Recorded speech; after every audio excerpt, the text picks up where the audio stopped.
Dívám se zpátky na ty roky, co už odvál čas. Vždycky si stál za mnou, slyším tvůj klidnej hlas. Když se mi hrutil světa, nevěděla jsem, kudy jít. Ty jsi mi ukázal směr, naučil mě zase v klidu snít. Nebyla to jen slova, byly to činy, tvoje práce. I když jsi byl unavený, nikdy si to nezdalo. Dával si mi všechno, i když jsi sám měl málo. Teď už vím, kolik sil a potu tě to tehdy stálo.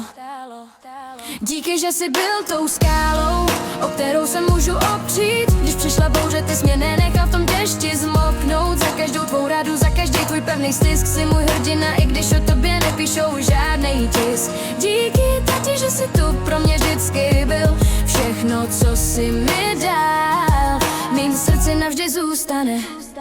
Pamatuju na ty chvíle, kdy jsem dělala chyby. Ty jsi mě nesoudil, když pravda pálila jak ohně sliby. Podal si mi ruku, když jsem ležela tváří v prachu. Naučil mě odvaze a zbavil mě mýho strachu. Všechny ty hodiny, co si obětoval mýmu štěstí, vím, že jsi za mě bojoval. I když jsi neměl sevřený pěsti, jsi můj vzor, jak se postavit k životu čelem. Díky tobě jsem silná, s čistým srdcem i tělem.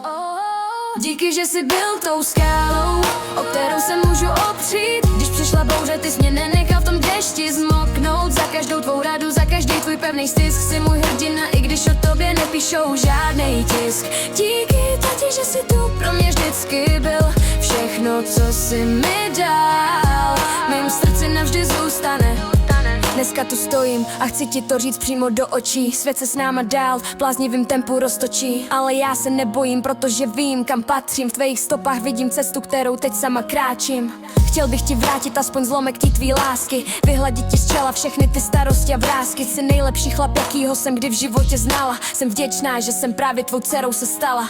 Díky, že jsi byl tou skálou, o kterou se můžu opřít. Když přišla bouře, ty jsi mě nenechal v tom dešti zmoknout. Za každou tvou radu, za každý tvůj pevný stisk jsi můj hrdina, i když o tobě nepíšou žádnej tisk. Díky, tati, že jsi tu pro mě vždycky byl. Všechno, co jsi mi dal, v mým srdci navždy zůstane. Díky, že jsi byl tou skálou,